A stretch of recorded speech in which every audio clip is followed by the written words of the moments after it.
Kiev, Kharkov and Mariupol.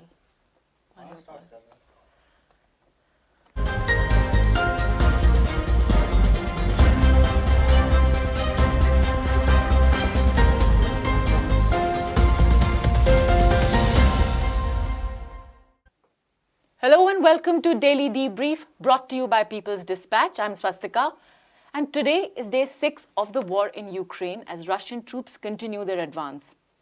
On the ground, the cities of Kiev, Kharkov and Mariupol continue to be vital.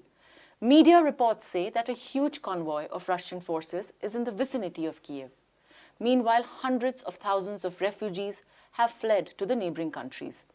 Talks were held between the Russian and Ukrainian delegations in Belarus yesterday, and the representatives returned to their respective capitals for further consultations. Meanwhile, punitive action on Russia has been increasing from various sectors in the West. The most substantial impact will be felt through the wide-ranging financial sanctions imposed by the US and European countries. However, the impact will not just be felt by the people of Russia, but by those across the world. Now, to understand this better and open it out further, let's go over to Prabir Purkayastha. Prabir, we have in fact spoken about this in our show even yesterday. Now, a key announcement that the Russian central bank, its assets have been frozen. Now, how does this play out for Russia? What are the options available to Russia? And also, what are these reserves? Well, the frozen assets, as you were saying, are frozen. 8-9 minutes is great for the first part. It needs that much time. Yeah. Rolling. Ready? Okay. Tell us, what does it mean for the future of Ukraine, this particular statement by Putin? वो बंद कर दो मुझे भाई पहले हाँ यार एक को तो चार्जिंग पे डाल दे यार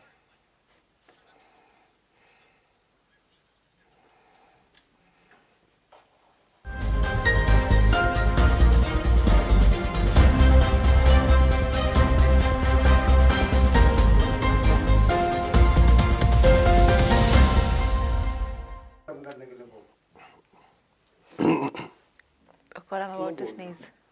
आवाज कम करो वहां से दोबारा करेंगे Ready? Yeah. Sorry. Prashant ji उठा दो क्या हो रहा है ये? What is he saying? ठीक है कॉलर सही है हाँ ठीक नहीं कॉलर थोड़ा बराबर कर लो देखो हाँ ठीक है अब देखो. I don't know.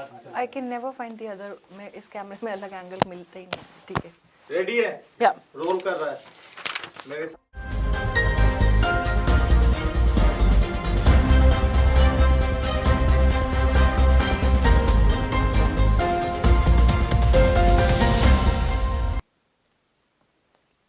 Hello and welcome to today's episode of Daily Debrief, brought to you by People's Dispatch.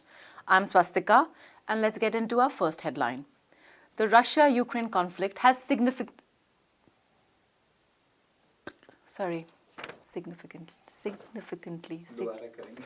come on.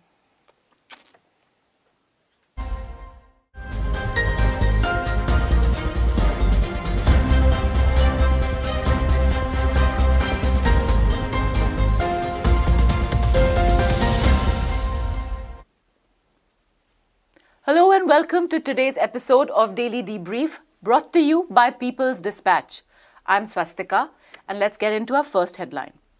The Russia-Ukraine conflict has significantly escalated.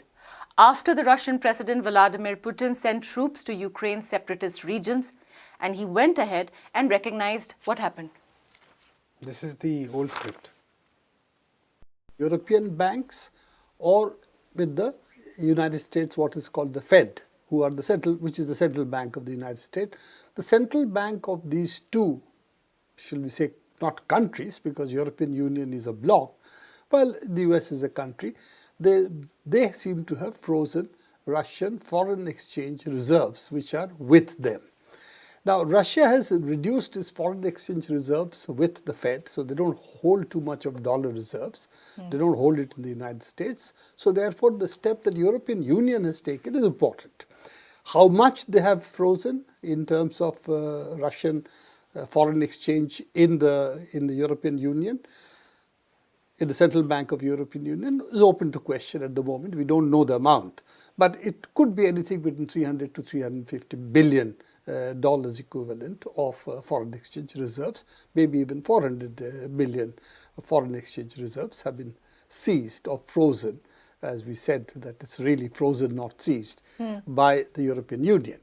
So how does it affect Russia? One of it is that it cannot use this foreign exchange reserves to pay for imports or to settle any other transactions it takes outside Russia, particularly with the European Union. So though the money is there, it's allegedly not seized, but it can't be used immediately by Russia. That's one issue. So what happens, as you talked about, is how, for instance, does Russia then pay for whatever it needs to do?